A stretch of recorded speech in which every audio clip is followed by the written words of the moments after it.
para presentarlo. Perfecto. Ya inició la grabación. Ok, la grabación ya nos conectamos al Facebook. Ahorita está en eso, se está preparando.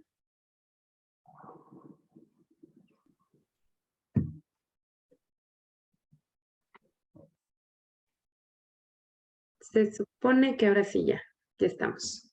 Ok, entonces ya estamos al aire, como quien dice. Sí,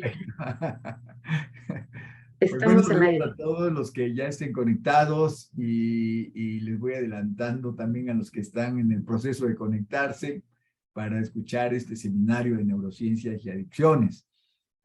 Como han visto, nos hemos estado conectando una vez al mes y les recuerdo que los seguimos invitando a que se conecten el último lunes de cada mes. Probablemente, y lo más probable más bien es que no nos conectemos en diciembre, por razones ahí de fiestas y todo ello, pero en esta ocasión sí nos estamos conectando. Además, vamos a tener la oportunidad de escuchar al doctor Humberto Nicolini, quien amablemente ha aceptado, a pesar de algunas peripecias que ahorita fuera de línea nos estaba contando, ¿verdad? Pero sobre todo, entre otras cosas, de su participación en un congreso en Europa y luego regresar. A lo mejor todavía anda con un poquito de jet lag o qué sé yo, pero adicionalmente algún otro problema que se le agregó. Pero pues cumpliendo con su palabra que nos había prometido, lo tenemos con nosotros. El doctor Nicolini, pues es el jefe, el director del Laboratorio de Enfermedades Psiquiátricas, Adicciones y Neurodegenerativas, ¿verdad?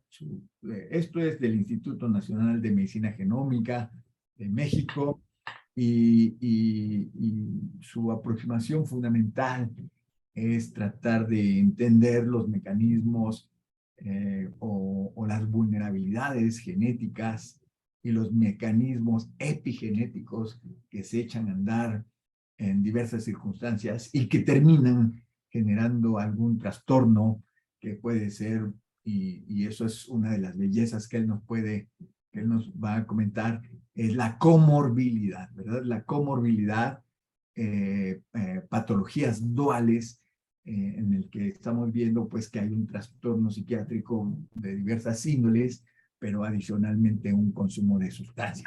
Y todo ello desde un punto de vista genético y epigenético, y claro, clínico, porque el doctor también se dedica a la atención de los pacientes, que afortunadamente con todo ese background que tiene, pues apoya muy importantemente. Él tiene más de 200 publicaciones listadas en el PubMed, y estas son investigaciones originales de gran impacto, y muy probablemente tiene muchos capítulos en libros y revisiones y más cosas.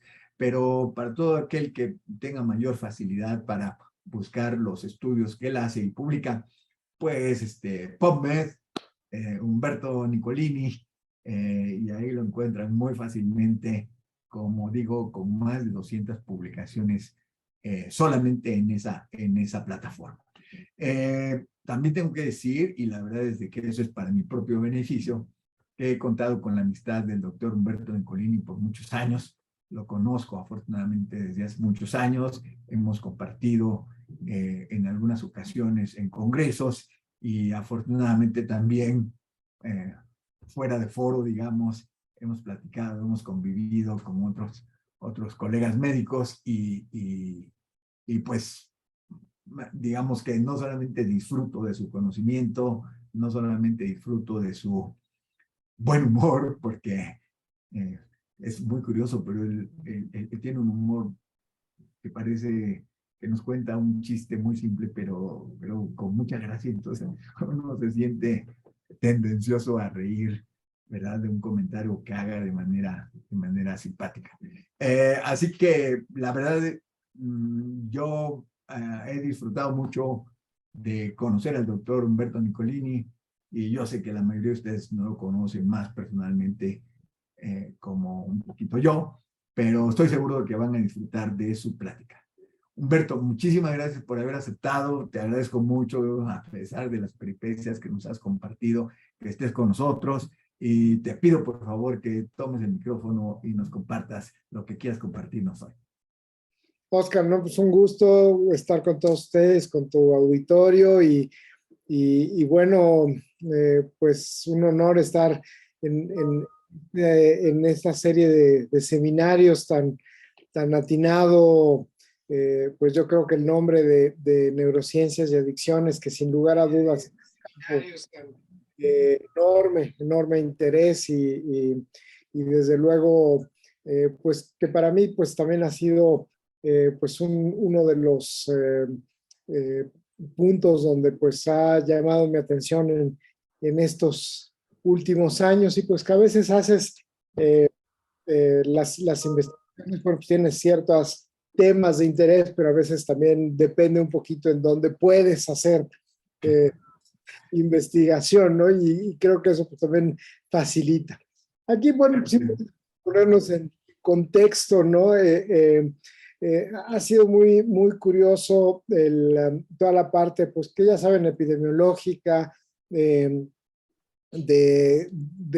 sobre todo en tiempos de pandemia, que se ha hablado de esta pandemia paralela, pero me llamó mucho la atención estos reportes de la Organización Mundial de la Salud, en donde en la región de las Américas, que claro incluye Estados Unidos, Canadá, pero toda Latinoamérica, que es una zona muy importante, es donde hay la mayor cantidad de trastornos mentales, que supera a todas las demás regiones del mundo, ¿no? Entonces, en esta diapositiva, bueno, me impacta mucho, ¿no? Y que,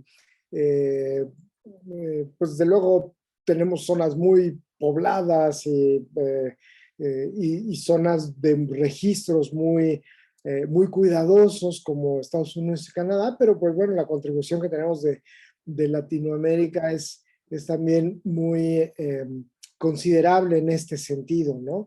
Y luego, por otro lado, tenemos esta gráfica de un indicador muy importante, que son los días que generan discapacidad atribuible a la enfermedad mental, desde luego se incluyen a las adicciones, y donde países, la carga de días donde se da esta discapacidad que está en rojo es muy importante, y en países como México, Colombia, Perú, ¿no? Es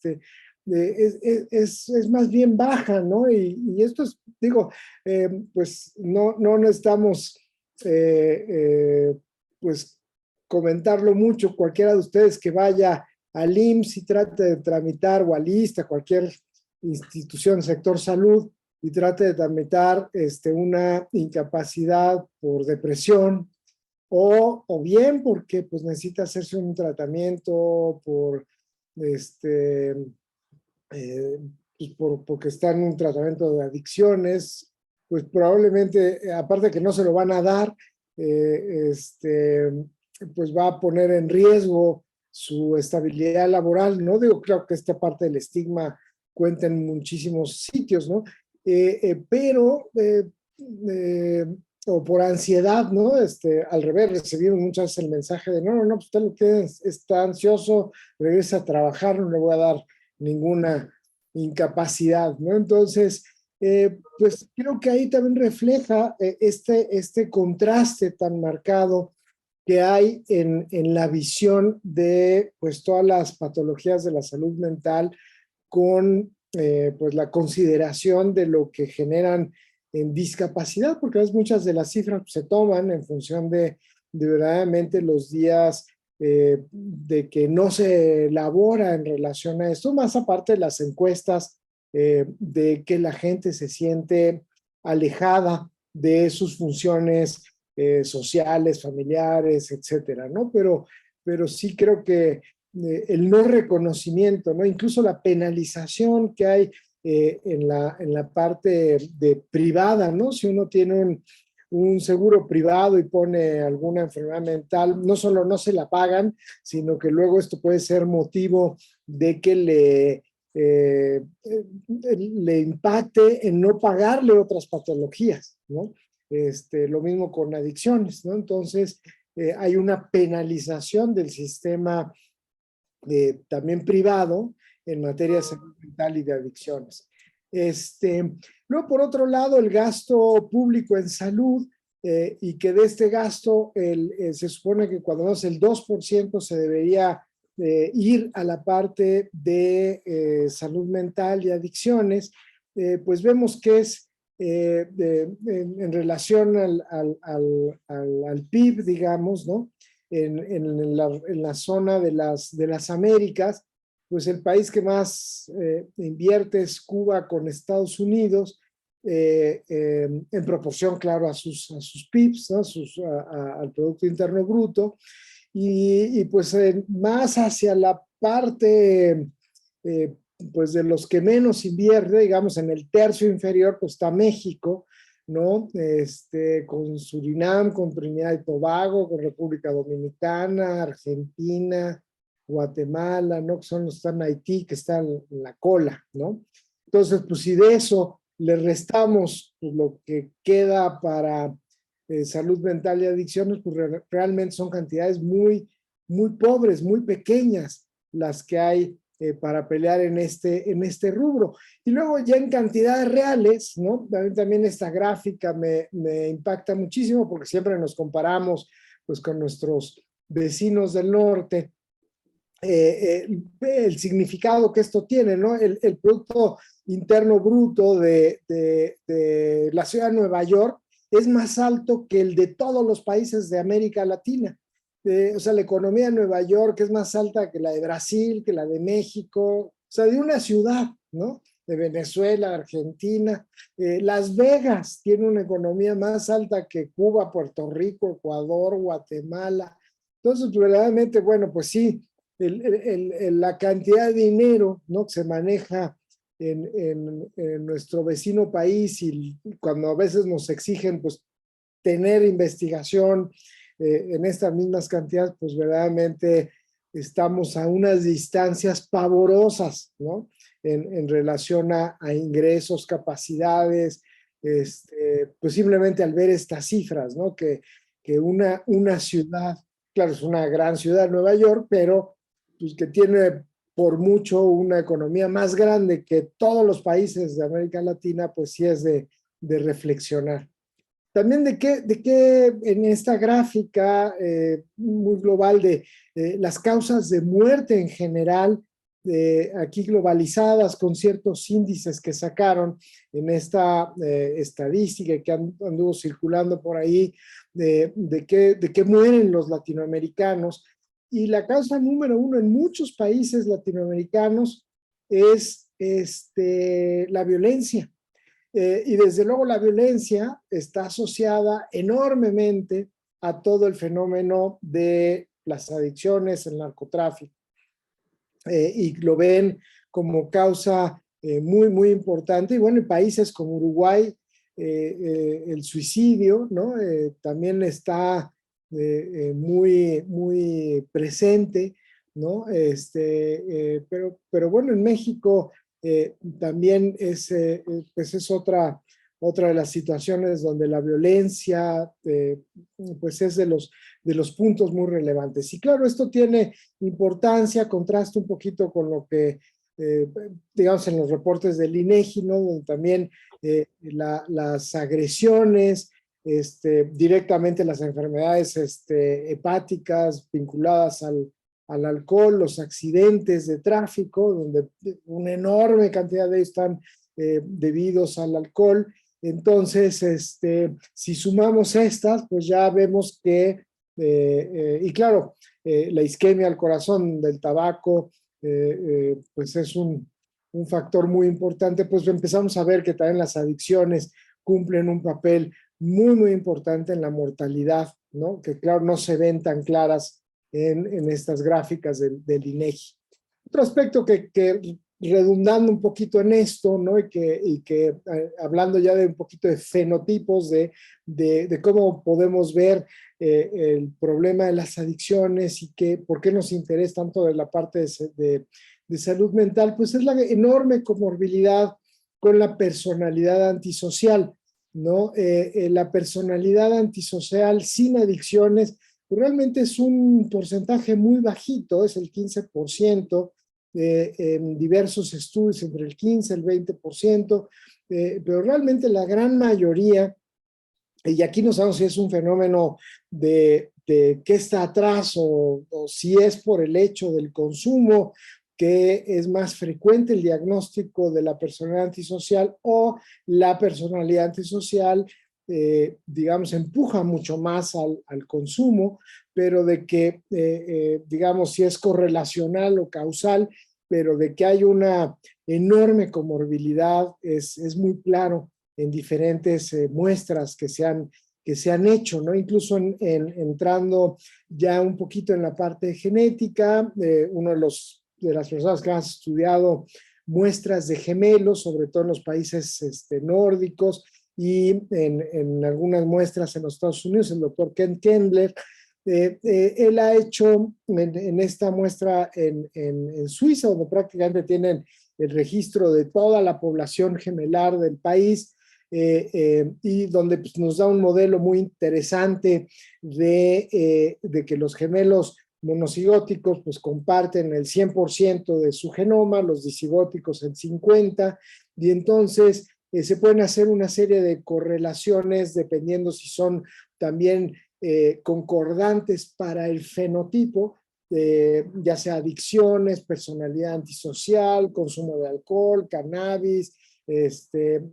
diferentes drogas, o incluso características de personalidad, y se han encontrado que la heredabilidad pues, los trastornos estos externalizantes con el abuso de drogas, conducta criminal y el alcohol, ¿no?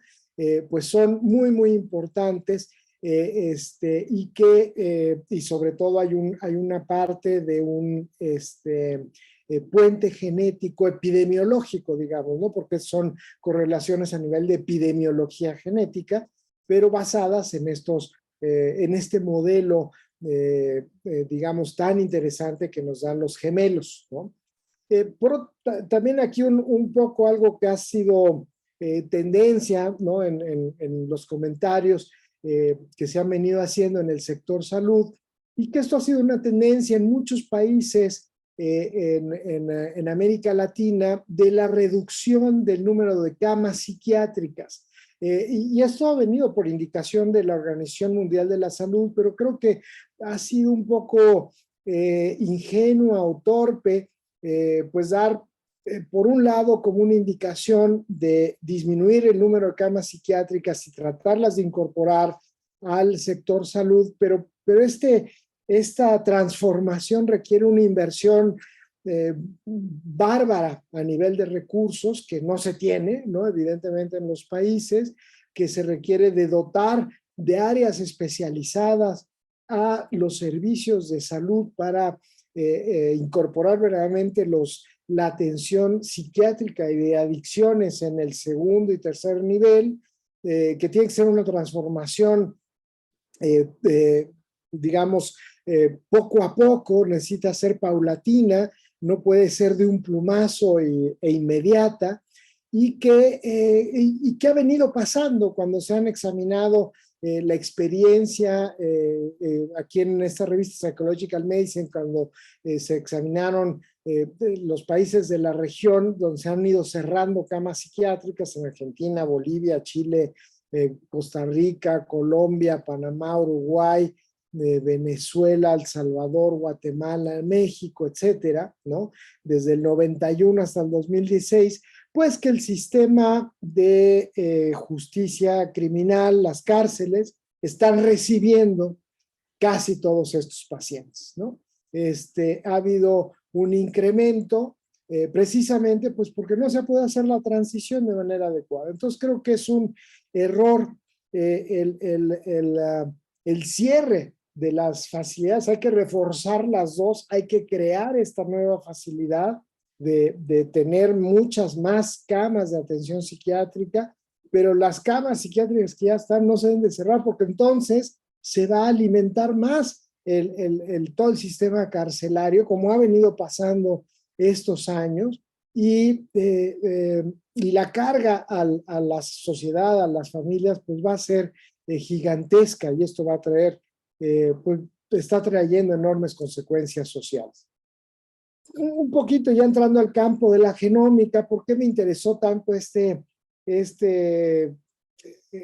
territorio, ¿no? Y creo que mucho vino con esta publicación que ya tiene más de 25 años, ¿no? Que apareció en la revista Nature, y que este grupo de investigadores en ese entonces vieron la asociación de una variante polimórfica en el receptor D4, que se asociaba con rasgos de personalidad que le llamaban de búsqueda de lo novedoso, que era como las características de ser intrépido, de ser poco cauto, de ser aventado, ¿no? Y esta asociación, pues bueno, fue considerada significativa, un estudio bien diseñado, como les digo, salió en Nature, y a raíz de eso hubo infinidad de réplicas de estos resultados en todo el mundo, y por supuesto esto se dio en el campo de las adicciones, ¿no? Donde encontramos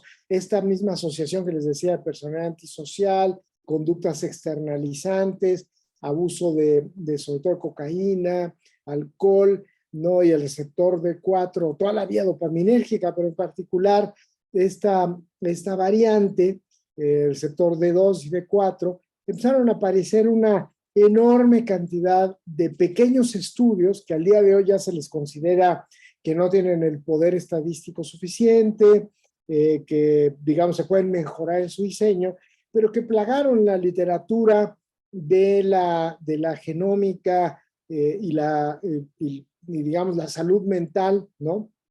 Incluso en la parte de psicología, ¿no? El pensar que la personalidad, estos marcadores genéticos pudieran predecir algunas características de personalidad fue pues un cambio muy importante. Y posteriormente los estudios de Nora Volkow, ¿no? De la densidad de receptores dopaminérgicos con sus estudios de raclopride, en donde pues se encontraba que la preferencia por el uso de sustancias adictivas y esta densidad innata de receptores, sobre todo D2 en diferentes áreas cerebrales, pues daba como mayor apetencia pues al disfrute de sustancias adictivas, pues empezó a generar pues todo este camino de que había blancos, ¿no? Probablemente moleculares para el estudio de las adicciones. Y digamos, y esto de alguna manera con el tradicional exploración que se ha venido haciendo de los trastornos psiquiátricos, ¿no? Donde el fenotipo de adicciones, les digo, está muy, muy presente, pues que en esta diapositiva se ejemplifica, ¿no? Donde sabemos de que hay una participación muy importante del medio ambiente, y que, como decía Oscar, hoy día también a nivel genómico la podamos explorar vía la epigenética, pero que por otro lado hay variantes comunes que todos tenemos, y dependiendo de estas alternativas de variantes que podemos poseer, hay mayor o menor riesgo. Incluso hay un nuevo indicador que es el índice de riesgo poligénico, y luego variantes raras, mutaciones raras, que son mucho más determinantes en modificar ciertas vías a nivel cerebral o circuitos, ¿no? Como el circuito de recompensa, o de darnos ciertas alteraciones cognitivas que pueden impactar muchísimo más en la vulnerabilidad a estos fenotipos, les digo, tanto de patologías psiquiátricas como de patologías adictivas o de la comorbilidad de ambos, ¿no? Y que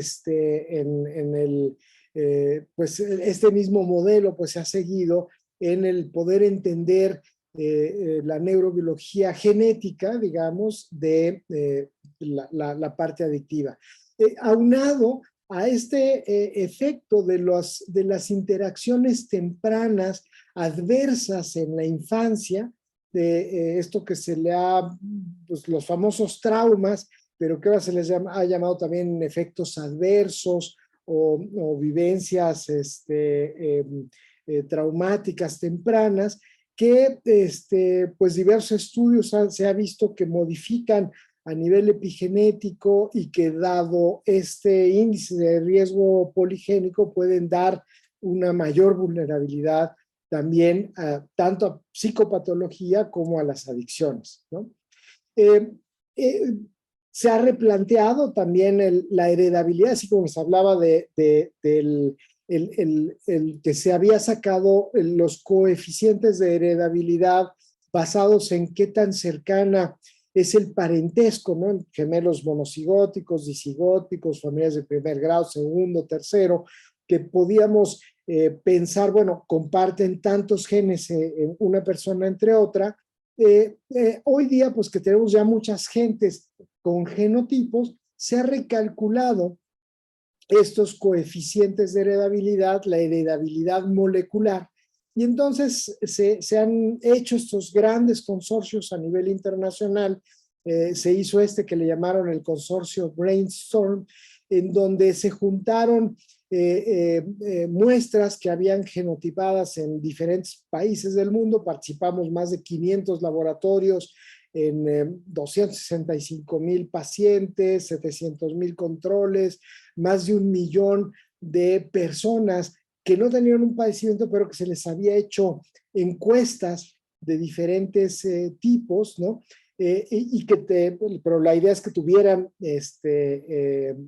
un tamiz genotípico para recalcular la heredabilidad. Y esta publicación salió en la revista Science en el 2018 y la idea fue ver, uno, qué tanto la heredabilidad entre los padecimientos psiquiátricos se traslapaba, qué tanto se traslapaba con los padecimientos neurológicos y qué tanto, digamos, había este cálculo de heredabilidad con algunas otras características a nivel de población general.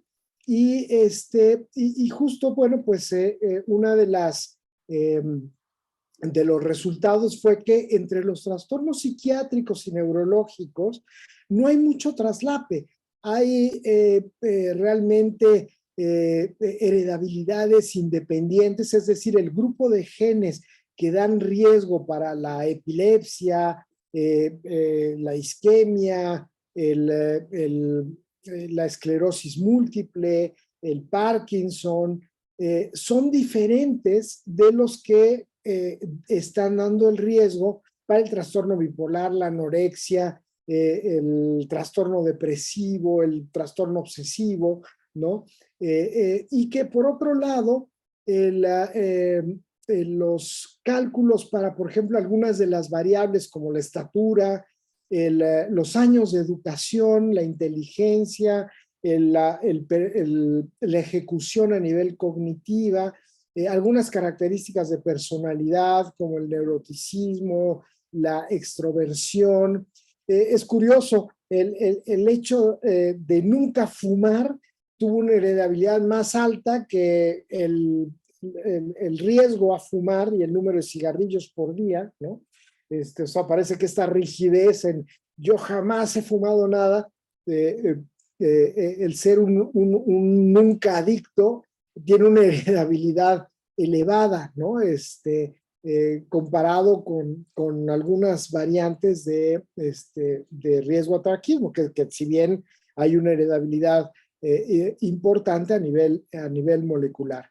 Y luego, pues esto nos ha llevado a hacer mapeos también dentro de esa heredabilidad, cuáles son los genes que están contribuyendo a darnos ese riesgo. Y entonces pues se han hecho estos grandes consorcios que se le llaman, hay una institución financiada sobre todo por el Instituto Nacional de Salud Mental en los Estados Unidos y que se le ha llamado el PGC, el Psychiatric Genetic Consortium, que le platicaba a Oscar, que es la reunión a la que fui hace unos días.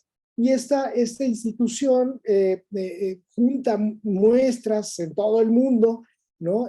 Principalmente en Europa, en los Estados Unidos, y ha logrado establecer estos mapas de tamizaje genómico que les llaman gráficas Manhattan, porque simulan, digamos, como que los edificios de los rascacielos de Nueva York, y que lo que nos dicen es de todos los cromosomas, fijando un nivel de significancia de 8, que tiene que tener una P menor a 10 a la menos 8 de comparaciones múltiples, dado que entre los pacientes y millones de variantes genotípicas hay una gran cantidad de comparaciones múltiples. Entonces el nivel de significancia es muy estricto para poder localizar estos genes que están más asociados en los casos contra los controles, ¿no?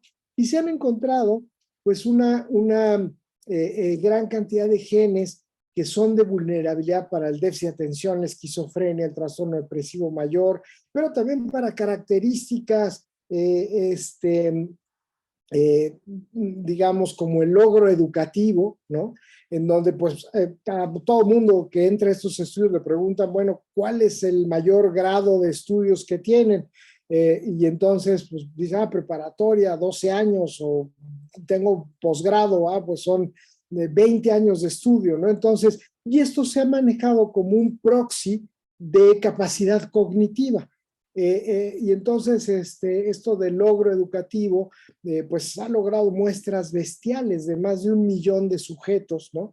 Desde luego inteligencia, ya aquí con pruebas neuropsicológicas muy establecidas, y se han encontrado, pues les digo, una gran cantidad de genes, y que más o menos el diseño de lo que se han hecho se consigue en familias que tienen estos fenotipos, ¿no? Por ejemplo, es algunos de los ejemplos que hemos hecho con trastorno bipolar o con esquizofrenia.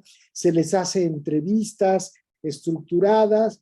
Estas entrevistas hace uno el entrenamiento para realizarlas, valoraciones de personalidad, en algunos casos valoraciones neuropsicológicas. Se toman muestras de sangre, hoy día más de saliva. Se hacen bibliotecas de ADN, y pues se hacen mapeos usando plataformas de chips de ADN, y hoy día pues ya se está buscando mucho más secuencias de todo el exoma, ¿no? En algunos casos se buscan también plataformas bioinformáticas para el análisis de esta información, y grupos de estudio, consenso para el logro de estos estudios. Entonces, más o menos este es un poquito el esquema pues ya digamos, el template, ¿no? De cómo se hacen este diseño de este estudio para los mapeos, ¿no? Y no ha sido la excepción para la parte de adicciones, y esto nos ha permitido empezar a juntar una cantidad de muestras, ¿no? De pacientes psiquiátricos que utilizan sustancias, y ahora les voy a platicar ya directamente de personas detectadas por uso de sustancias, y más bien medirles cuál es la comorbilidad de trastornos psiquiátricos. Pero en las muestras que ya teníamos de pacientes psiquiátricos, ¿no? El uso de sustancias es muy, muy importante. Iba entre cerca del 50 al 60% tienen esto que le llamamos patología dual, ¿no? Y se ha encontrado de forma reiterativa en todas las muestras que hemos venido estudiando, ya en las muestras propiamente de nuestra región de México y de Latinoamérica, y que pues hay una gran cantidad, o sea, es más la regla, la comorbilidad, que la excepción, ¿no? Pero sin embargo, pues sí hay casos que no, o sea, tienen el trastorno psiquiátrico sin la adicción, y hay gente que tiene la adicción sin el trastorno psiquiátrico. Y luego les decía al revés, ¿no? Que se nos dio la oportunidad aquí con la encuesta nacional de drogas y adicciones, el ENCODAT, que se inició en 2016, se terminó en 2018, y que una submuestra representativa les pudimos extraer ADN y hacerles la genotipificación de todos usando este microarreglo que se le llama el PsycArray, y que bueno, pues empezamos a tener datos también ya a nivel de la población mexicana, utilizando pues una muestra de todo el país, ¿no? Y esto pues nos empezó a dar datos muy, muy interesantes. Uno, que incluso la ancestría, es decir, la parte de la identificación étnica o del bagaje, digamos, ancestral de las poblaciones, es muy común que cuando se estudian poblaciones caucásicas, dicen, agrupan a todos los latinos, ¿no? Como, pues como tal, ¿no? Como población hispana o latina. Y bueno, aquí vemos que incluso dentro de México encontramos 7 grupos claramente diferentes desde el punto de vista étnico, usando este microarreglo, y que se agrupan de acuerdo a esas diferentes zonas geográficas, ¿no? Y no es que la gente se identifique, pues yo soy norteño del este o del oeste, o soy del Bajío, o soy sureño, ¿no? Sino que incluso sin que haya esta identificación cultural, es genéticamente, digamos, por estos marcadores de origen ancestral, pues ahora sí que podemos identificar de qué área de la República pertenece, o es más probable que pertenezcan las personas. Claro, hay migraciones y esto al cabo de unos años seguramente se modificará, pero al día de hoy tenemos un mapa de ancestría del país que, pues digamos, salió parcialmente. Por otro lado, también hicimos un primer determinación, bueno, pues muchos de los genes que contenía este microarreglo, hablando un poco antes de entrar a la parte de adicciones, pero que pues los fármacos adictivos, pues antes que nada son fármacos, ¿no?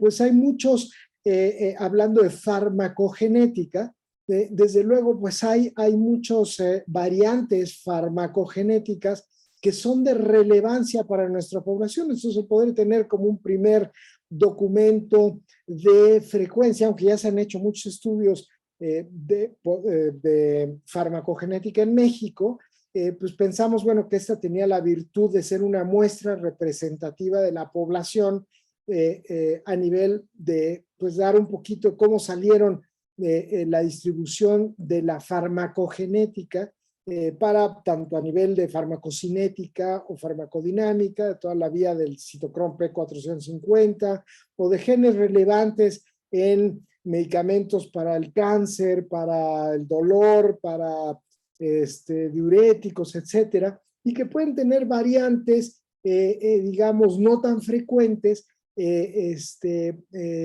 que están menos presentes en nuestra población, e incluso hasta en regiones geográficas, y que pueden ser de interés en la clínica, y pues tener esta primer referencia en ese sentido.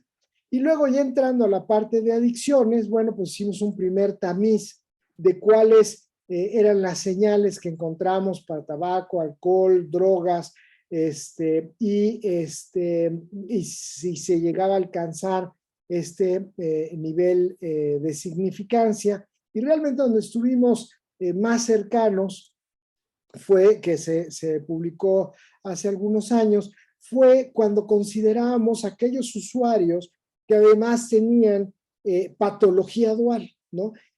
Y sobre todo porque la cantidad de, o sea, eran usuarios mucho más, era un fenotipo, digamos, más severo del uso de sustancias. Entonces la señal de alguna manera nos daba un fenotipo más severo y teníamos este subgrupo con una mayor cantidad de genes que nos dieron una señal con mayor tendencia a la significancia. Entonces, y hoy día, bueno, pues estamos, dan tantos datos esas señalizaciones que hoy día estamos tratando de entender mejor el significado de todas esas señales, porque algunas de estas señales, les digo en ese sentido que es correlativo, no necesariamente hacen mucho sentido a la hora de la neurobiología, ¿no? Y dicen qué tanto un acarreador de iones de membrana que pues ni siquiera está presente en el cerebro, de qué manera uno lo correlaciona, aunque haya salido significativo, en que esto no hace ningún sentido, ¿no? Digo, aunque haya salido, ¿no? ¿Cómo le damos este sentido biológico a las señales que efectivamente salieron significativos en este subgrupo de patología dual? Y entonces, lo que se están ahora corriendo es, afortunadamente, una gran cantidad de softwares y de programas que permiten darle esta identidad de rutas biológicas y análisis de vías que permitan, dentro de todas las señales, pues hacer una lógica neurobiológica, pues que sea más congruente, ¿no? En ese sentido también buscamos explorar algunas otras señales, ¿no? que nos llamaron la atención. Por ejemplo, el trastorno obsesivo compulsivo, que no habíamos tenido datos epidemiológicos, y que es una enfermedad que se comporta como un poquito entre la frontera entre la psicosis y la parte de lo que se llama neurosis, digamos, ¿no? Porque, digamos, hay cierta conciencia de enfermedad, pero la conducta puede ser muy marcada y muy severa, en algunos casos muy absurda, y el paciente sufre porque lo ve. Y vimos que en algunos subtipos de ellos el uso de cannabis era muy importante, parecido al que encontrábamos en psicosis, que ya se ha descrito con mucha frecuencia. Y entonces vimos si el grupo de genes que se ha descrito correspondía a esto que les decía, el índice de riesgo poligénico, que no es ver si estos genes de riesgo que se han descrito para psicosis, para trastorno bipolar, para cannabis, etcétera, correspondían a estos que estábamos encontrando. Y efectivamente encontramos que el índice de riesgo poligénico que daba el riesgo para esta comorbilidad de obsesivo compulsivo con cannabis era los genes de psicosis, lo mismo que pasaba con psicosis, ¿no? Entonces fue un hallazgo interesante, sobre todo para la parte del uso de cannabis en estos pacientes. Otra de las señales fue digamos, de estos genes que salían, que bueno, hacían significado, uno en la ruta de los cannabinoides, este gen FAH y la catecolortometiltransferasa, que se han estudiado muchísimo, ¿no? En la parte de psiquiatría, y aquí tuvimos oportunidad de hacer secuenciación de estas variantes en los pacientes de patología dual, y aquí sí pudimos encontrar algunas mutaciones no descritas en pacientes con patología dual. Claro, fueron muy pocos de estos usuarios, digamos, pesados o que tenían mucha severidad de este subtipo, y que, bueno, probablemente, pues, el trasladarlo a la parte diagnóstica, pues todavía es un paso lejano, pero bueno, empieza a ser interesante el que encontremos que algunas de estas variantes puedan ser explicados, ¿no? Y esto aquí es una gráfica se presenta, ¿no? De que si vemos el número de muestras genotipadas al día de hoy, que es la gráfica de la derecha, bueno, el número de muestras genotipadas en psiquiatría genómica, que se ven azul en todos lados, que quiere decir las de origen europeo, con lo que realmente es la proporción de lo que representa Europa, que es cerca del 18-20% de la población mundial, pues realmente estamos teniendo resultados que estamos extrapolando en función del 20% de la población mundial, ¿no? Y el gran porcentaje de la población de Asia del Este, de Asia del Sur, desde luego la población latinoamericana, la población del Middle East, África, ¿no? Que es enorme, pues es muy poquito lo que se está empezando a tener genotipos, y pues este aumento en la diversidad étnica de muestras pues ha sido una prioridad en la parte de investigación, y el poder contar con más de esto, porque sobre todo mucho de lo que está entrando hoy día, que son estos algoritmos de inteligencia artificial, donde se hace comparaciones para sacar el índice de riesgo poligénico, y se alimentan con la información, pues esencialmente de europeos, pues nos está dando cada vez sesgos mayores, ¿no? Si no tenemos una mayor alimentación de estas bases de datos con las muestras de América Latina. Y claro, y dentro de América Latina, como les decía, es muy diferente pues el alimentarla nada más de brasileños o de mexicanos, ¿no? E incluso de mexicanos, pues va a variar mucho si los alimentamos de puros norteños o de pura gente del sur, ¿no? Entonces, bueno, como siempre en ciencia pensamos que ya resolvimos algo y luego se empieza a complicar de forma muy importante, ¿no?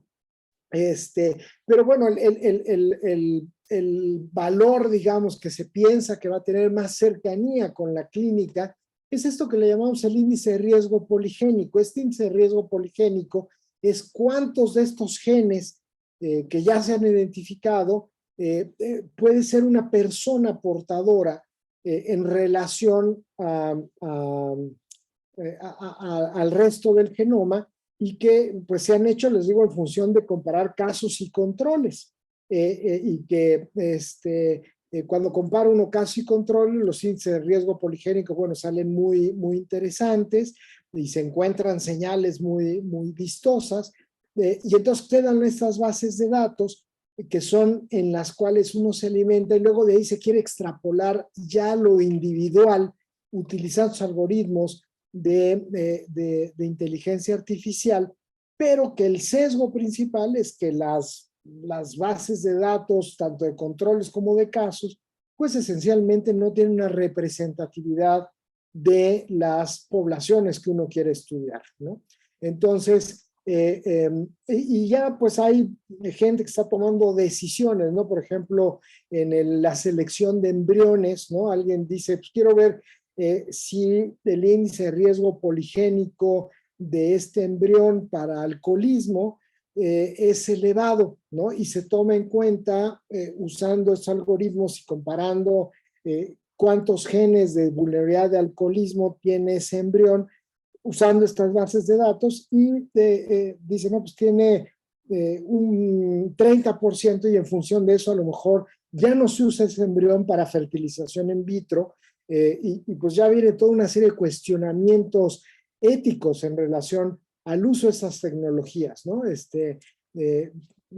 O les digo, incluso para el diagnóstico de nuestras poblaciones, este estudio que hicimos usando población caucásica para predecir índice de riesgo poligénico aquí en psicosis, y qué tanto si usamos la población latinoamericana. Claro, el poder que hay en las bases de datos de población latinoamericana es mucho menor, porque hay unas Ns más bajitas que las de población caucásica, pero aún así era más preciso que el de usar población caucásica, ¿no? Que es un poco la señal que obtuvimos con esta gráfica. Y bueno, la investigación pues sigue andando. Este estudio probablemente es el más grande que se ha hecho en adicciones. Más de 1,5 millones de gente que tenía adicción, personalidad antisocial y valores de salud salió hace 1 año más o menos, y encontró que el uso de sustancias pues tenía un marcado índice de riesgo poligénico, que se asoció también a conductas antisociales. Por ejemplo, mientras menos había uno pasado por el sistema legal, menos también tenía riesgo para el uso de sustancias. A mayor índice de riesgo poligénico para uso de sustancias, mayor la posibilidad de que uno vaya a ser arrestado, y es inversamente proporcional a cualquiera de los dos índices, a, por ejemplo, la probabilidad de terminar la educación universitaria, o también el riesgo del primer contacto sexual o ser despedido del trabajo, ¿no? Entonces, pues empiezan a hacer una serie de asociaciones súper interesantes basadas en el índice de riesgo poligénico, entre estas variables, digamos, ¿no? Genéticas, o sea, como que los mismos, digamos, grupos de genes predicen el que si a uno lo van a meter a la cárcel, que si va a terminar la universidad o que si va a tener mucho consumo de sustancias, que intuitivamente uno diría, pues sí hacen sentido, pero ya al verlo en función a pruebas genéticas y las implicaciones que esto pueda tener en usos, pues por empresas de seguros, en fin, una serie de situaciones, pues cada vez va siendo más interesante. Otra área muy interesante es el suicidio, y sobre todo aquí, y aquí les muestro tanto desde el punto de vista académico, ¿no? Es porque pues, nos permite tener acceso al órgano blanco pues, de lo que nos interesa en adicciones y en salud mental, que es el cerebro, ¿no? Que en la otra parte pues no tenemos el acceso directo al cerebro de los pacientes.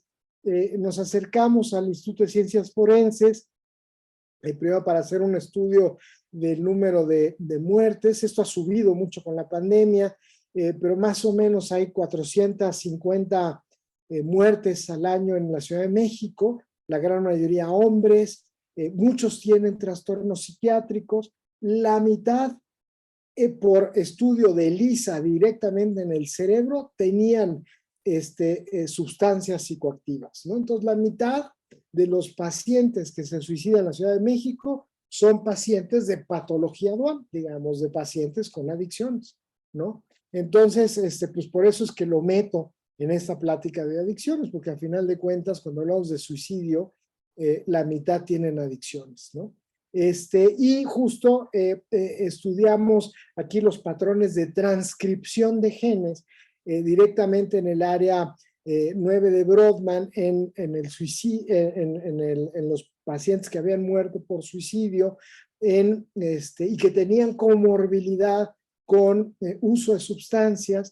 Y nuevamente pues salen muchas señales que te hacen la diferencia contra personas que murieron por muerte repentina, pero que no era con una muerte por suicidio, y que nos separamos gente que no tuviera tampoco señales de adicción, por ejemplo, un accidente automovilístico, pero que no tuvieran restos de sustancias adictivas en el cerebro.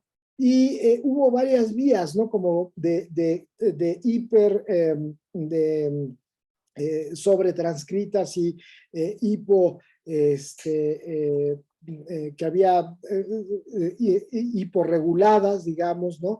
Que les digo, el análisis de vías da la primera señal, luego es hacer sentido biológico con la disfunción mitocondrial, la ubiquitinación de proteínas, neuroregulina, integrina, formación de actina en el citoesqueleto, la degradación de dopamina, no fue de las pocas que nos salió así como, bueno, pues esta nos hace sentido, pero fue una de tantas ¿no? Y todas las demás, ¿de qué manera las explicamos? ¿No? Que hoy día es el grave problema que tenemos de tantas de estas señales, el hacer sentido. También con muchas de estas señales ómicas podemos hacer los estudios de epigenética, que es la más frecuente. Hay muchas, ¿no? La acetilación de histonas, la ubiquitinación, los RNA de interferencia, pero el más usado es la metilación.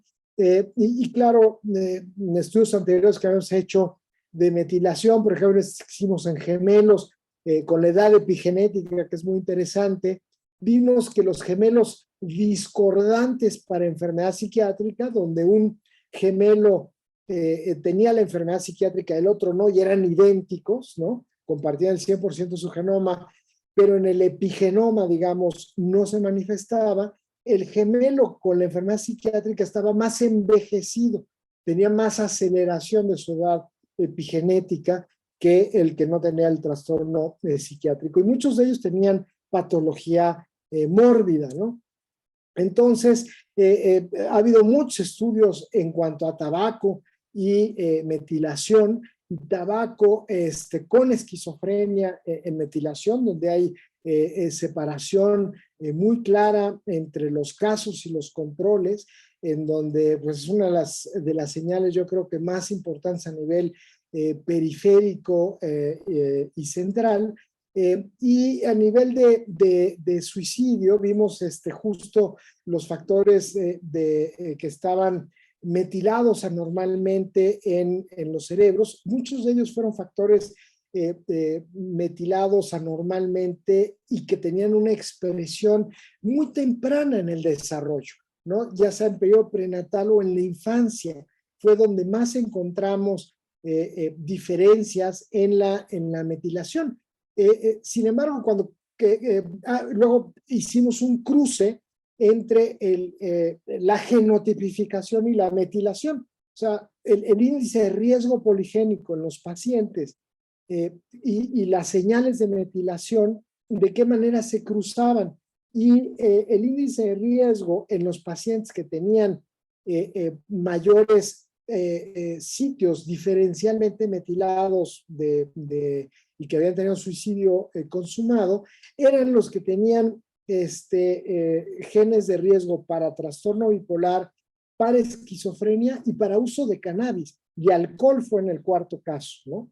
Que fue un hallazgo muy, muy interesante, que estos genes de riesgo, tanto para alcohol, cannabis, esquizofrenia y bipolar, fueron los que más encontramos en los pacientes que tuvieron estos señales de metilación diferencial con los otros. Ahora, al integrar señales de metilación y señales de transcripción, ¿no? Que fue este otro estudio que hicimos, pues no hay tampoco mucha correlación de las 4,000 sitios diferencialmente metilados, 551 sitios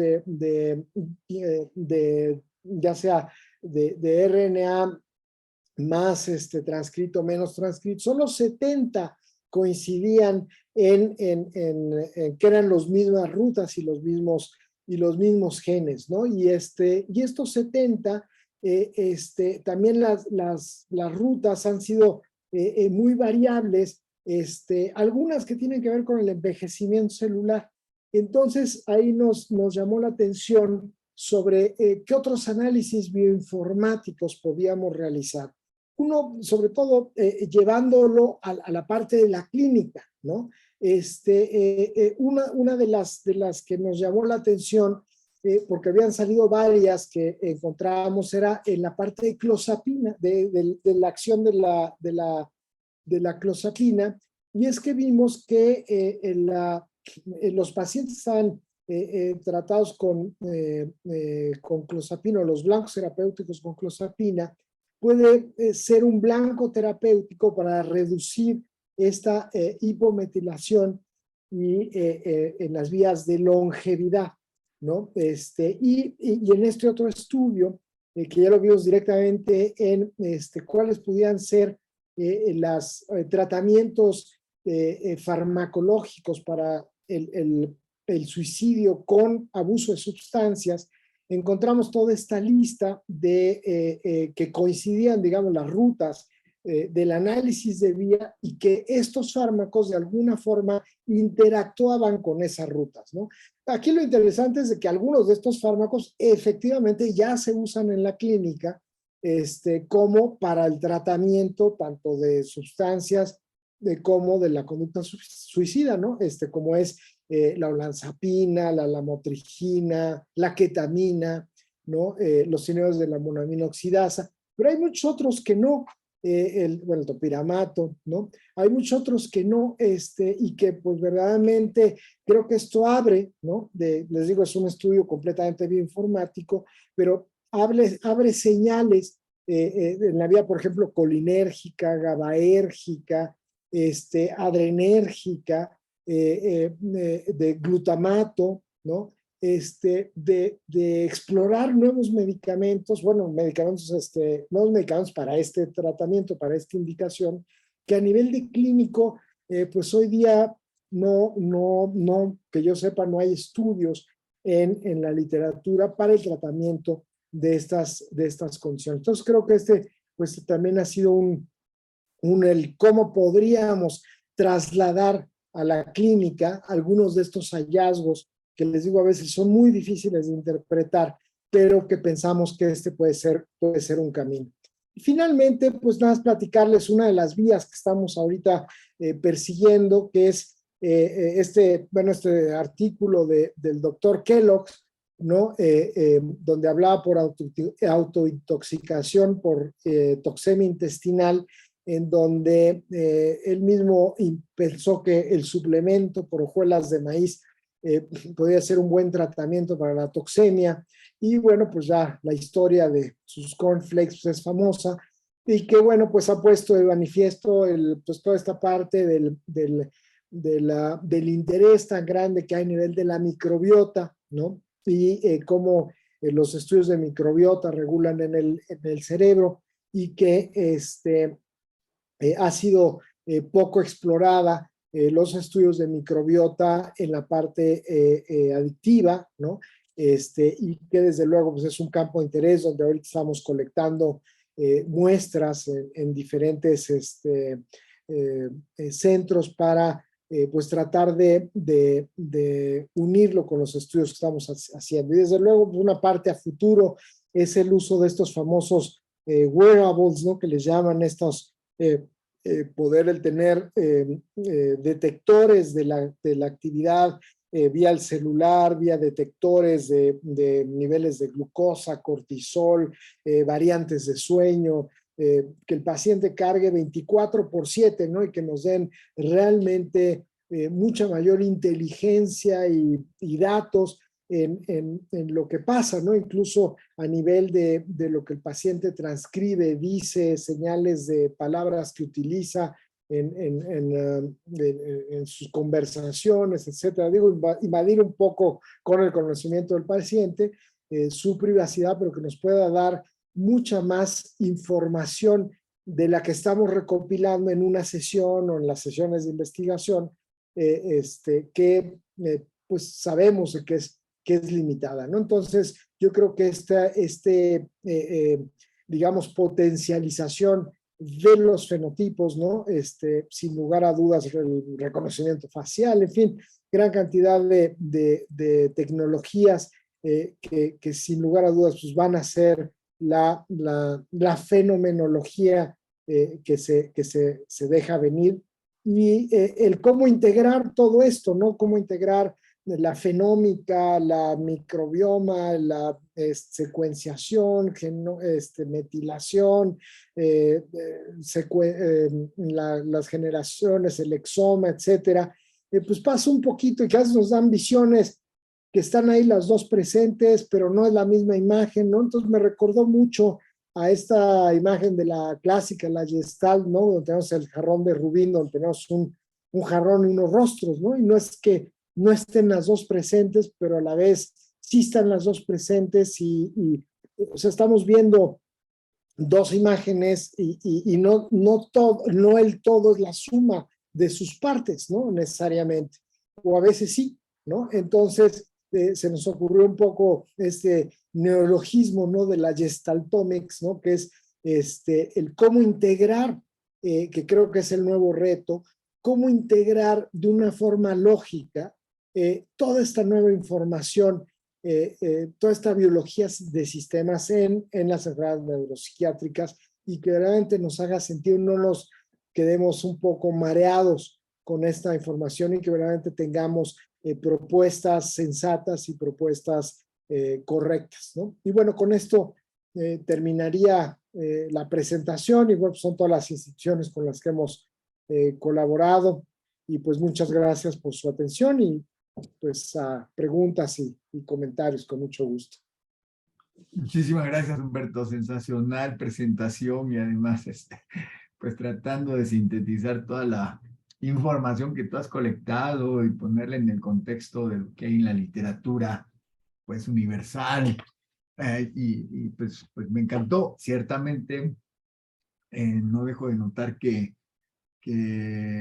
a pesar de que hay un mar de información, como estás diciendo en esta última, en tu neologismo, Gestaltomics, creo que le llamaste, pues eso es lo que finalmente creo que tal vez en paralelo va procediendo, ¿verdad? La integración para ver cuál es el siguiente experimento, digamos, parteaguas que se tendría que hacer.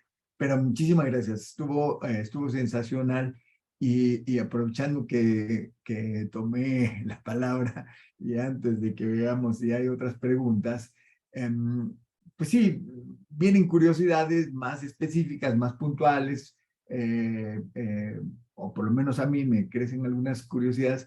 Y te voy a hacer una pregunta para que, solo una para poder dar chance a los demás, porque siendo uno de los anfitriones no está bien que yo acapare el micrófono.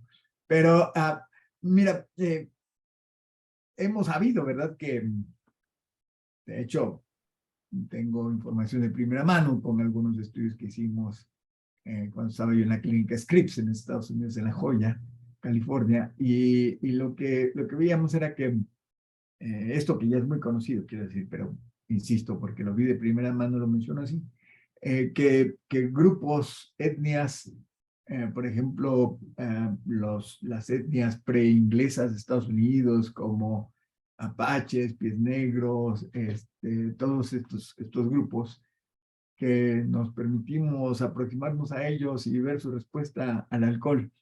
Veíamos que las respuestas que tenían ante el consumo agudo, ¿verdad? No porque sea lo único que consumieran, sino en el momento que agudamente estaban consumiendo alcohol, pues prácticamente no presentaban ningún cambio, digamos, ¿no? O sea, no visible, voy a decir ahorita clínicamente.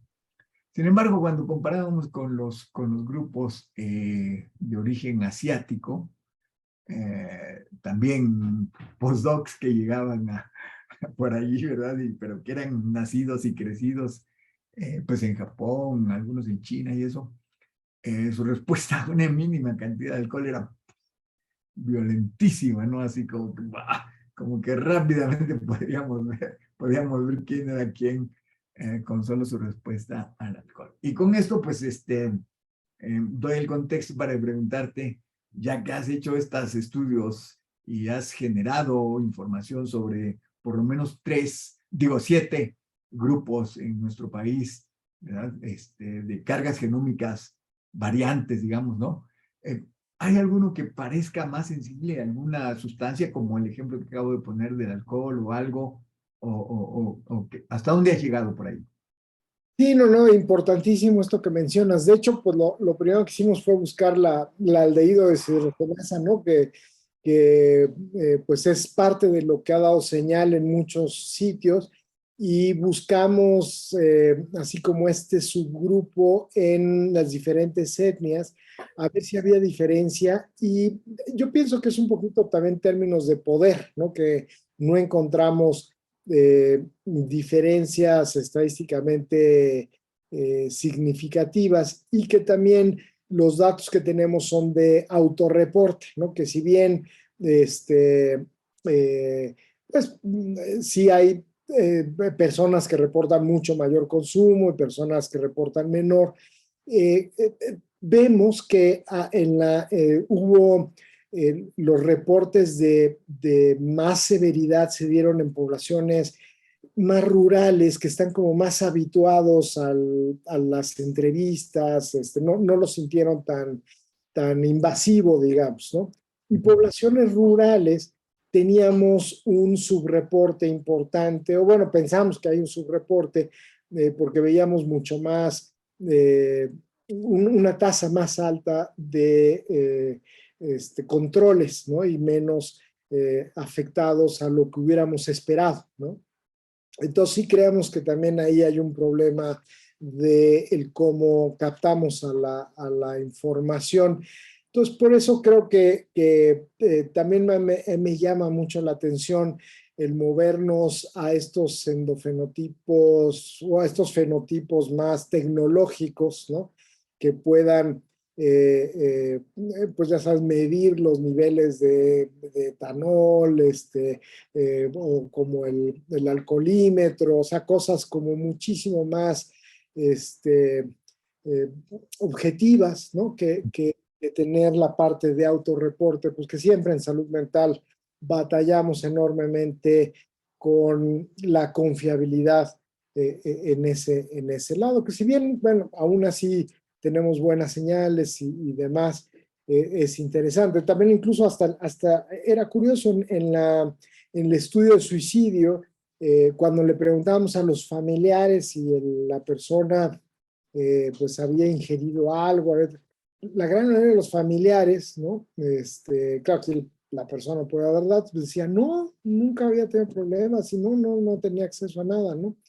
Y medido en el cerebro con ELISA, pues no, claro, había 50% de ellos tenían datos importantes que en el momento que tomaron la decisión, ¿no? Estaban intoxicados, ¿no? Entonces, pues ahí ves que esta discrepancia enorme, ¿no? Y claro que nosotros hoy día podemos decir el suicidio es un problema enormemente adictivo, o bueno, que está vinculado a las adicciones, ¿no? Entonces, creo que esto le da un giro también hasta la forma tiene que estar en cómo prever el suicidio. Nadie habla de la parte adictiva y pues, 50% muere con eso. Ese es el primer punto, uno de los puntos importantes para prever la conducta suicida. Sí, importante todo eso que comentas. Tengo otra pregunta, pero voy a preguntarle a Alejandra si tenemos a alguien de los que están ahorita presente aquí que tiene alguna pregunta. En el chat por Facebook todavía no aparece alguna pregunta. Ok. ¿Alguien de los presentes quisiera comentar algo? Hola, José Luis, qué gusto de verte. Qué bueno que estés aquí con nosotros. Igualmente, qué gusto escucharles, verles, saludarles. Y bueno, por supuesto, ustedes, en particular a nuestro ponente, el doctor Nicolini, mucho gusto de verte de nuevo. Gracias. Gracias.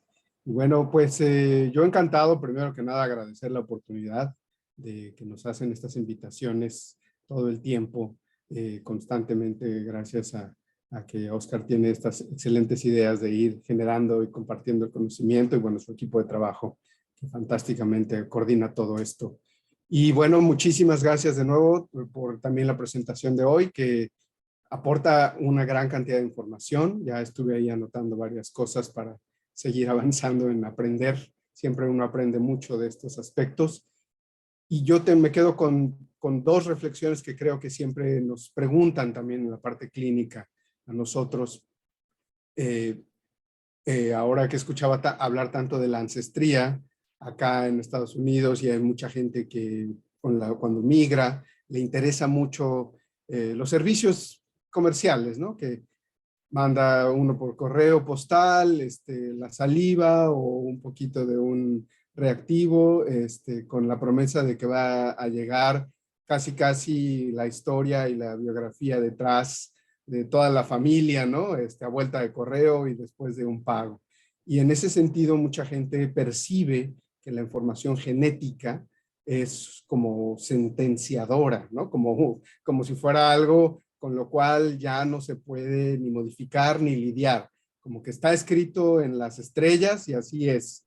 Entonces, muchas veces toda esta información, que más lo que siempre se ha comentado en otros ámbitos, nos hace pensar, y yo pediría un poco acerca de la reflexión, cómo ayudar, cómo hablar, cómo mencionar, más allá de la disponibilidad de los kits, cómo gestionar el riesgo con los pacientes, cómo hablar de esto implica probabilidad, estamos hablando de riesgo.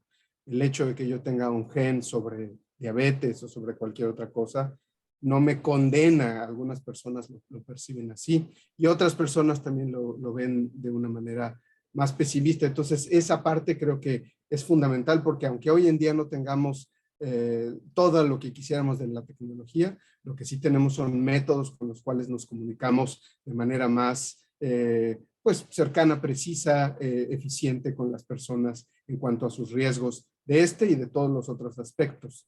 Y por el otro lado, a veces cuando la gente escucha que, bueno, todavía falta mucho, bueno, todavía falta, también a mí me han hecho comentarios de pesimistas, de para qué seguimos investigando esto, ¿no?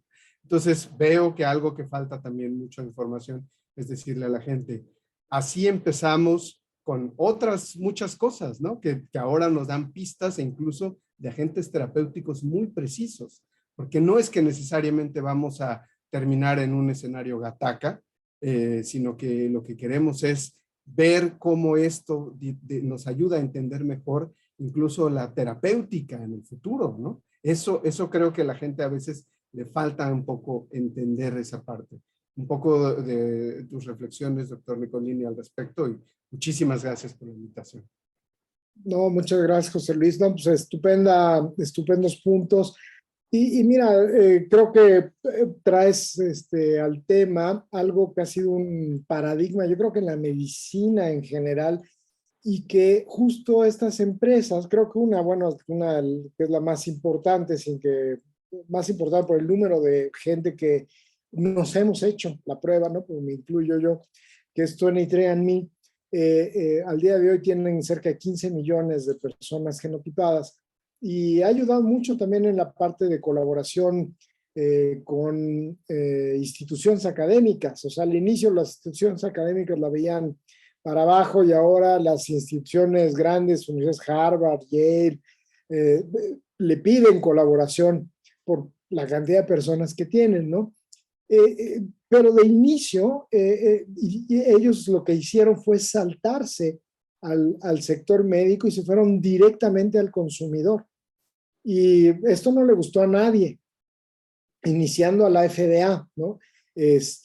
Fueron expulsados de Estados Unidos, fueron a radicar a Canadá y ya luego, pues, parafraseando a nuestro presidente, el pueblo es sabio, digamos, ¿no? Y vieron que la gente, pues, no solo podía manejar bien esta información, claro, Google está atrás de esta empresa y tiene unos tutoriales espectaculares que yo creo que es muy difícil llegar a este nivel de educación, digamos, vía internet, ¿no? que hacen ellos. Y convencidos por la gran cantidad de usuarios y porque no hubo tampoco fatalidades, pues les dieron la razón y les han dado hoy día el aval de la FDA de que muchas de las pruebas son válidas, ¿no?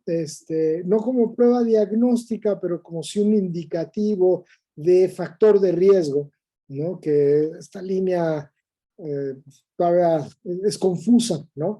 Pero es muy interesante lo que pasó. Y luego viene la pandemia y hoy día pues también creo que queda claro, pues tú le preguntas a cualquier persona y todo el mundo sabe que es una PCR. Y hace 3 años hablabas, pues yo hago PCRs en mi laboratorio, nadie sabía, ¿no? ¿Qué era eso?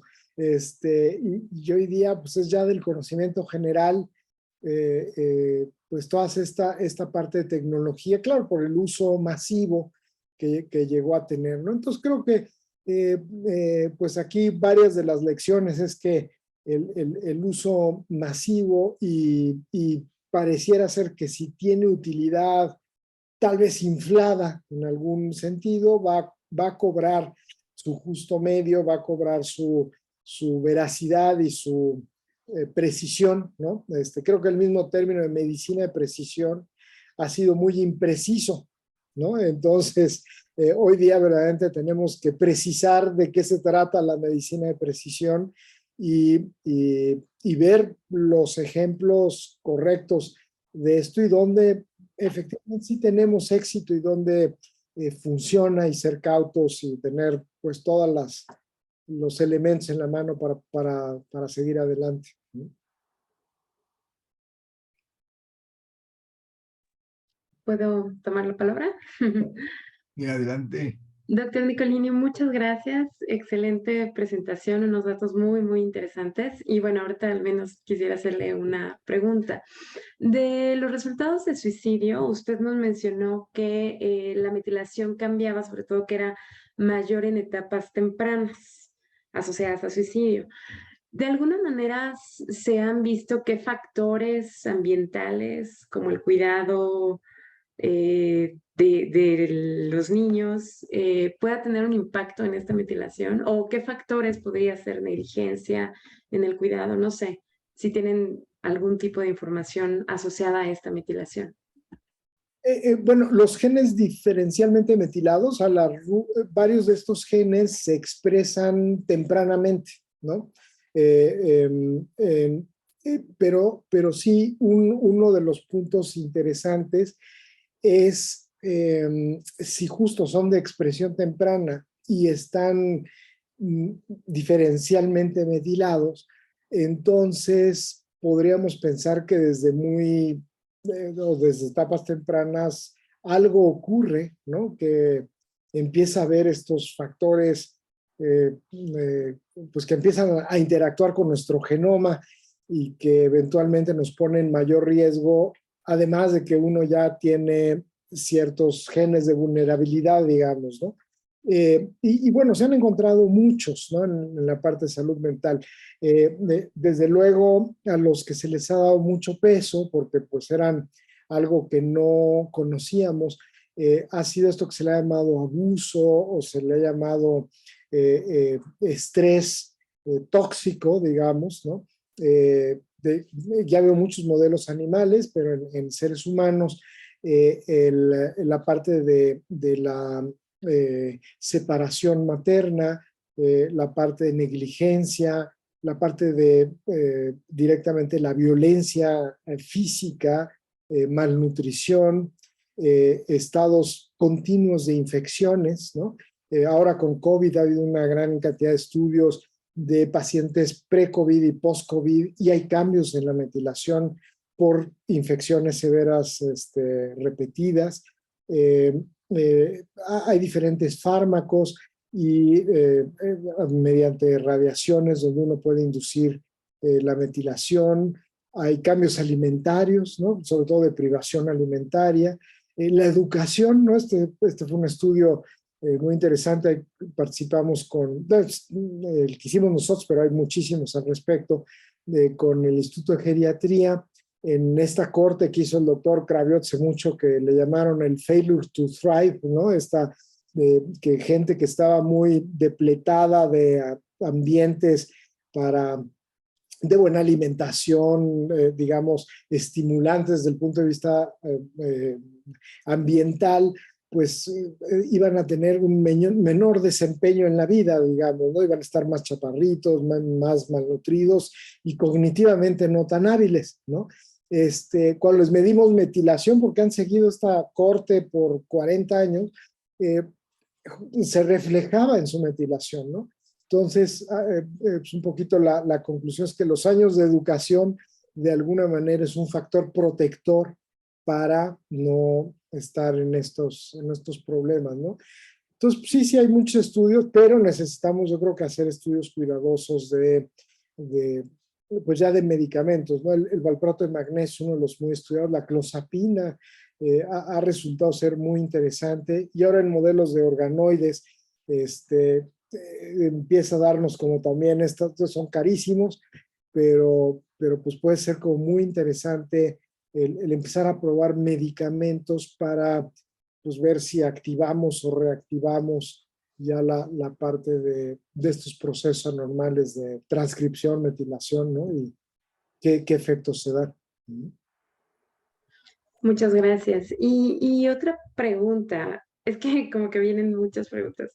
Este índice de riesgo poligénico en nuestra población se ha asociado con algún rasgo o varios rasgos asociados a adicciones. Sí, el índice de riesgo poligénico lo hemos calculado tanto usando, ahora sí que alimentando el algoritmo con las bases del PGC, del Psychiatric Genetic Consortium americano, bueno, europeo, ¿no? Y con las bases que ya tenemos, ¿no? De los datos recopilados en México. Y en ambos, digamos, da valores diferentes, ¿no?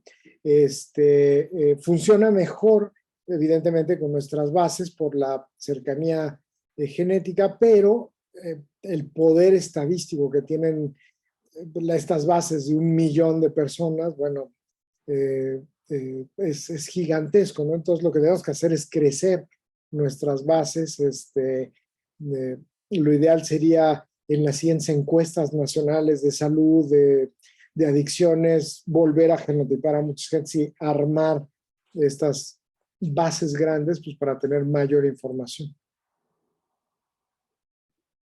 Muchas gracias. Al contrario. No sé si detectas alguna pregunta en el... No, Si por no, Facebook no. Humberto, simplemente, bueno, quizá no te entendí bien. Yo lo digo como lo capté. A lo mejor hasta mi memoria me traiciona. Pero el punto es que habías dicho que, digamos, las variantes genéticas tendrían que alcanzar un cierto nivel de significancia, digamos, como para que ya las estén considerando, ya las estén involucrando. ¿Sí entendí bien esa parte? Así es, así es. Ah, ok. Entonces, en ese contexto, lo que me gustaría preguntarte es, pues, así como que en una genética poblacional muy clásica, se ha dicho, pues, que los genes aditivos no necesariamente, digamos, que sobresalen individualmente para un rasgo complejo, como pues, podría ser adicción. Ajá.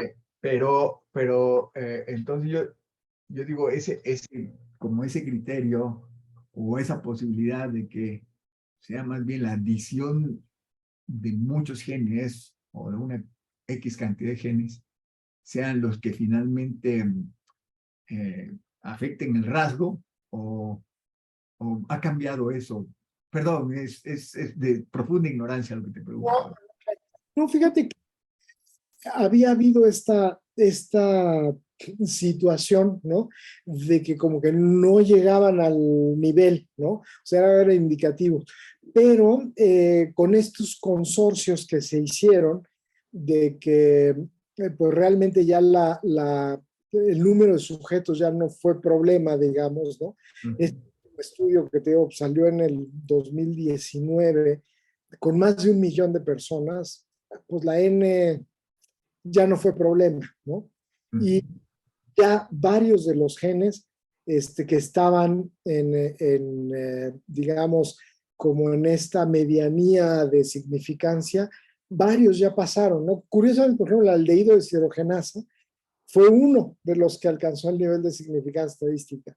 De los receptores a acetilcolina para tabaco, ¿no? Que se habían encontrado varios, también varios de ellos alcanzaron el nivel estadístico, ¿no? Ahora, el alcanzar el nivel estadístico los mete dentro del índice de riesgo poligénico, pero ¿qué tanto explican la varianza de la heredabilidad, ¿no? Esa es ya la siguiente pregunta, porque claro, ya con esto hay certeza que sí, efectivamente sí son, pero cuánto de la varianza se explica. Y entonces ahorita está mucho en eso, de que, no, con eso está explicando apenas el 4 o 5% de la varianza genética.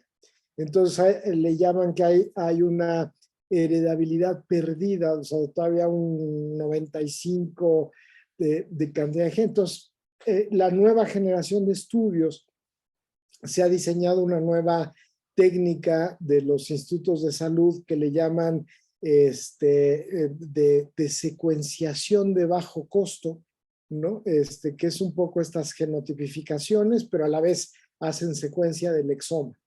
En vez de agarrar secuencias ya establecidas de los microarreglos, ¿no? Entonces va a haber una revolución tecnológica que va a dar mucho más potencia y claro, como volver a rehacer muchos de los datos y que se piensa que esto va a subir el valor predictivo precisamente para llevarlo a la clínica, ¿no? Como que esa es la gran meta, ¿no? Porque ahorita hay como confirmaciones desde el punto de vista académico que van por la ruta correcta, pero es muy pobre todavía la señal a nivel de prueba diagnóstica, ¿no? Entonces necesitan tecnologías más fuertes como la secuenciación que verdaderamente den un... Creo que la secuenciación era muy cara, pero con esta nueva variante de secuenciación de bajo costo, hay mucha esperanza de que esto va a empujar el conocimiento, ¿no? Muy bien, muy interesante todo. Creo que también muy, muy complejo. Creo que has estado involucrado por años en esta pregunta que no sé si todo el mundo tenemos la esperanza de que ustedes la contesten y sería muy, muy mala onda de mi parte preguntarte si tú tienes la esperanza de participar en contestarla. Pero como ya la hice, a lo mejor quieres comentar. ¿Qué opinas? ¿Qué dices? ¿Crees que hay un proyecto que a la corta, vamos a decir, se pueda ver su impacto en el conocimiento, ni siquiera en la aplicación clínica, sino en el conocimiento? Yo creo que sí, fíjate, digo, a lo mejor peco de optimista en el sentido, ¿no? Por estar mucho en el ajo, pero sí creo que ha habido como un interés muy grande por muchos rutas de investigación, con muchos grupos de investigación en diferentes sectores, ¿no? Y incluso he visto también como muchas personas del ámbito social que se han metido en esta parte de la epigenética y de preguntas más biológicas, digamos, ¿no? Y que creo que eso me da mucha esperanza a que el fenómeno adictivo vaya a tener mucho más respuestas. Como tú dices, probablemente siempre pronosticar tiempos es un peligro, ¿no? Pero sí, va a depender, yo creo que el crecimiento de la tecnología, el costo, desde luego, ¿no? Y que la podamos, pues este viejo problema que siempre tenemos de trabajar en equipo. Yo creo, bueno, en nuestro país que nos ha costado mucho trabajo, porque pues, equipos como estos pues los va a poder comprar un sitio o dos, ¿no? Y vamos a tener que aprender a todos nuestros proyectos, llevarlos a un solo lugar de forma ordenada, lógica, ¿no? Claro que sí. Bueno, pues Supongo que tienes razón. Alejandro, no sé si ahorita no hay preguntas, no sé si de los que están conectados aquí, que los podemos ver, tienen alguna pregunta, porque si no ya lo dejamos ir porque ya lo hemos explotado como por hora y media o más. Y muy interesante, Humberto. La verdad es que te agradecemos mucho que hayas podido participar, que hayas querido participar. Creo que muchas personas que te han oído a lo mejor no hacen preguntas porque todavía tienen que, digamos que entender, ¿verdad? De alguna manera o poner en su contexto lo que acabas de decir. Yo lo veo como muy avanzado, muy adelantado, y eso que nos muestra, digamos, una partecita que es en la que tú participas, pero reconoces que hay gran cantidad de personas que están trabajando en esta aproximación, y tenemos que admitir que con tecnología de punta, ¿verdad? Que permite una aproximación un poquito más rápida. Pero lo que nos has dado, pues queda uno muy entusiasmado, con muchas ganas de entender un poco más, y probablemente si nos acercamos a tus artículos, podamos entender un poco mejor lo que nos acabas de decir. Así que te agradezco mucho. Muchas gracias a todos los que se conectaron. Muchas gracias, José Luis, por siempre apoyarnos en estar difundiendo esta información de manera internacional. Y pues espero que todo el mundo que se conectó lo haya disfrutado, y estoy muy seguro que muchos la van a ver, porque he recibido ya mensajes ahorita que se disculpan, pero que qué bueno que lo estamos grabando, qué bueno que lo vamos a subir también a YouTube, porque lo quieren ver, porque por razones de trabajo o lo que sea, no se pudieron conectar, pero están justamente muy interesados. Humberto, creo que has hecho un gran aportación a este seminario, a la gente que se conecta, a los que nos siguen, y muchísimas gracias de nuevo.